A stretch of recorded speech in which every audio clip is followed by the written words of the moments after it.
Hello friends, मेरे channel Nupur world में आपका स्वागत है। आज हम पढ़ेंगे चीनी यात्री।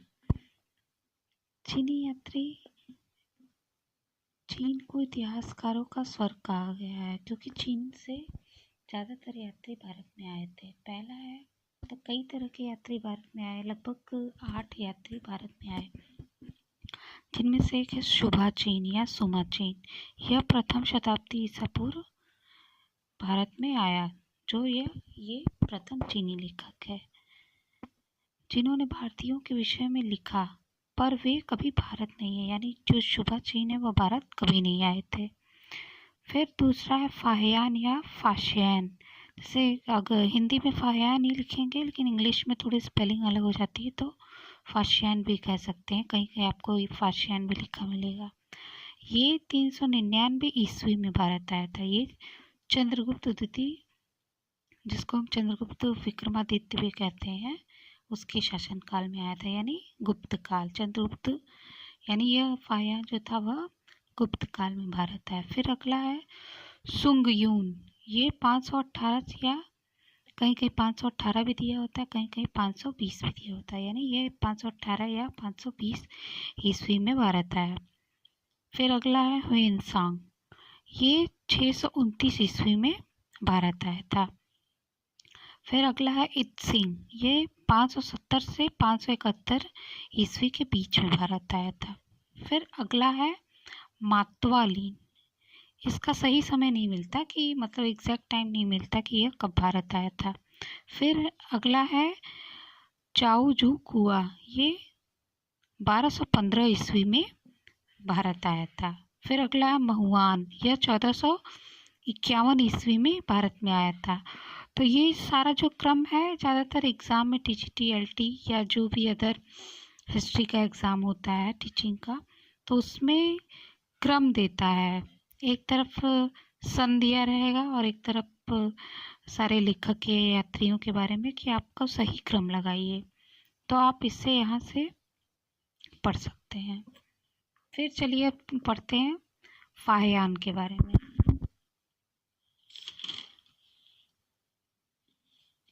फाहियान से पहले हम जानते हैं कुछ मुख्य बिंदु। फाहियान, हुएनसांग और इत्सिंग ये सारे स्थल मार्ग से आए थे। मतलब कभी कभी ये भी पूछता है कि ये कौन से मार्ग से आया था। तो फाहियान स्थल मार्ग से आया था और जल मार्ग से गया।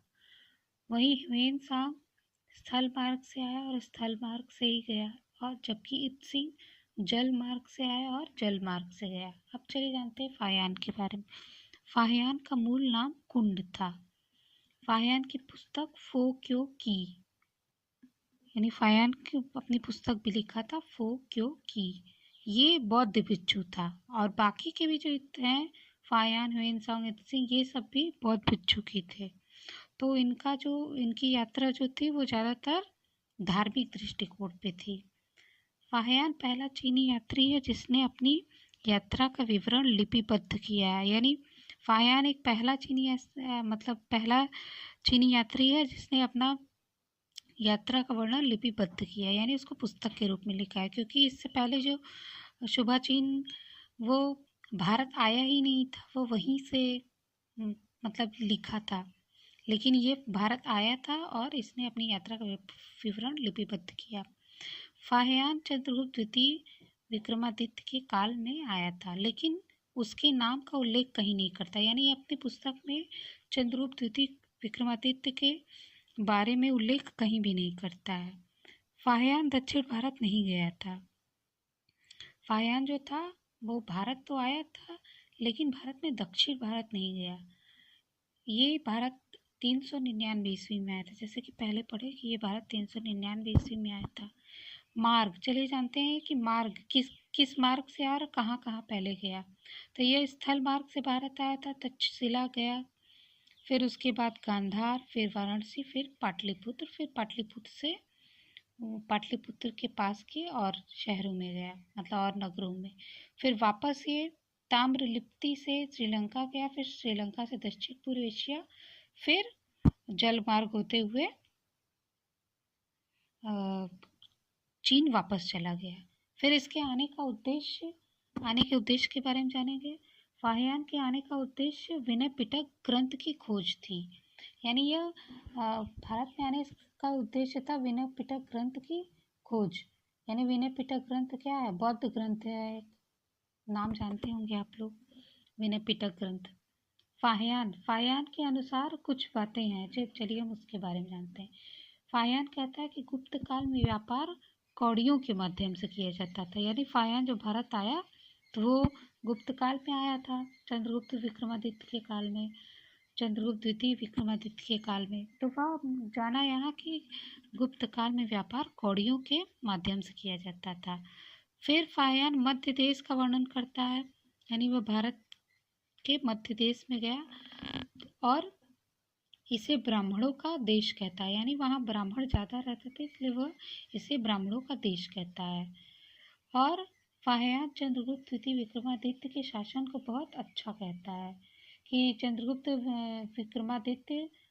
द्वितीय विक्रमादित्य के शासन काल में दंड प्रथा बहुत मतलब इतनी कड़क नहीं थी कि बस केवल अर्थदंड देकर छोड़ दिया जाता, मृत्यु दंड का उतना प्रावधान नहीं था। और यह चांडाल का उल्लेख करता है और उल्लेख करता है कि यहाँ के लोग मतलब यहाँ शाकाहारी भोजन का प्रचलन था, लहसुन व प्याज यहाँ नहीं खाए जाते थे, यानी नहीं कि यहाँ के लोग नहीं खाते थे। यह 3 वर्ष तक पाटलिपुत्र रुकता है। पाटलिपुत्र जो पटना का पुराना नाम है वही पाटलिपुत्र। फाहियान वैश्य जाति का ज़्यादा वर्णन करता है। वैश्य जाति का क्यों वर्णन करता है? क्योंकि यह लोग बौद्ध धर्म को ज़्यादा महत्व देते थे। जो वैश्य जाति के लोग हैं, जैसे बौद्ध धर्म क्या था, व्यापार को ज़्यादा महत्व देता था, तो वैश्य जाति के लोग जो थे वो ज़्यादातर व्यापार करते थे। तो फाहियान जो था वो वैश्य जाति का ज़्यादा वर्णन करता है क्योंकि यह बौद्ध धर्म को ज़्यादा महत्व देते थे। ये अशोक के 6 स्तंभों का भी उल्लेख करता है। इतनी जानकारी थी हमें चीनी यात्री फाहियान के बारे में। फिर हम अगले वीडियो में और चीनी यात्रियों के बारे में बताएंगे। Thank you.